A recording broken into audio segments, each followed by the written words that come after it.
تو سید ابو الاعلیٰ مودودی نے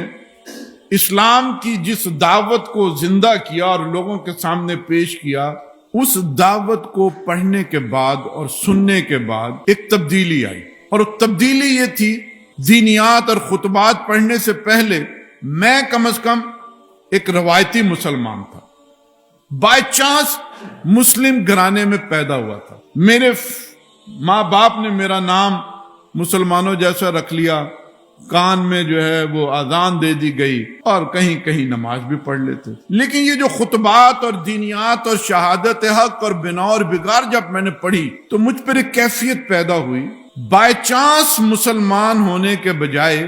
میں بائی چوائس مسلمان ہوں۔ بائی چوائس مسلمان ہوتے ہی آدمی کے اندر ایک جذبہ پھوٹتا ہے، نو مسلم والا جذبہ، وہ قرآن کی اس دعوت کو سمجھنا شروع کرتا ہے اور قرآن کی اس دعوت کو قائم کرنے کے لیے جد و جہد پر آمادہ ہوتا ہے۔ تو جماعت اسلامی کے مقصد اور نصب العین کو اگر ایک لفظ میں بیان کروں تو وہ اسلام ہے، وہ والا اسلام جو ایک مکمل اسلام ہے، ایک فرد سے لے کے اجتماعی نظام تک۔ اگر دو لفظوں میں جماعت کے نصب العین اور دعوت اور پیغام کو سمجھانا چاہوں تو وہ ہے اسلامی نظام، زندگی کے تمام معاملات کو اللہ اور اس کے رسول اور قرآن کے تابع کر دیا جائے، اسلامی نظام، اسلامی نظام زندگی۔ اور اگر جماعت کے اس مقصد اور نصب العین کو دستوری زبان میں، دستور کی بھی ایک الگ زبان ہوتی ہے جو قانونی ہوتی ہے، اس دستوری زبان میں اگر میں بیان کرنا چاہوں تو وہ یہ ہے جو جماعت کے دستور میں لکھی ہوئی ہے کہ ہماری تمام سعی و جہد، ہر طرح کی کوشش اور کاوش کا مقصود عملاً اقامت دین، اور اقامت دین میں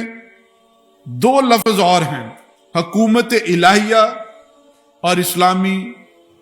نظام زندگی کا قیام۔ یعنی دستوری زبان میں جو بات میں نے آپ کو اسلام اور اسلامی نظام زندگی کے حوالے سے بتانا چاہی ہے وہ یہ کہ جماعت اسلامی کی تمام سعی و جہد کا مقصود عملاً اقامت دین اور حقیقتاً رضائے الہی کا حصول، اخروی اصلاح، اللہ کی رضا، فلاح اخروی، یہ اصل ہمارا مقصد ہے۔ فلاح اخروی اور اللہ کی رضا کو ہم نے ذکر اور اذکار اور مسجد اور بیٹھ کر نوافل اور نماز، صرف اسی سے نہیں،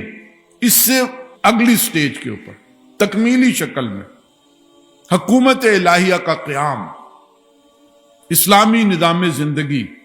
اقامت دین، قرآن کی اصطلاح ہے اقیم الدین، دین کو قائم کیا جائے، اور دین اسی وقت قائم ہوگا کہ جب حکومت الہیہ کا، وہ حکومت جو نبی اکرم صلی اللہ علیہ وآلہ وسلم نے مدینہ میں جا کر قائم کی،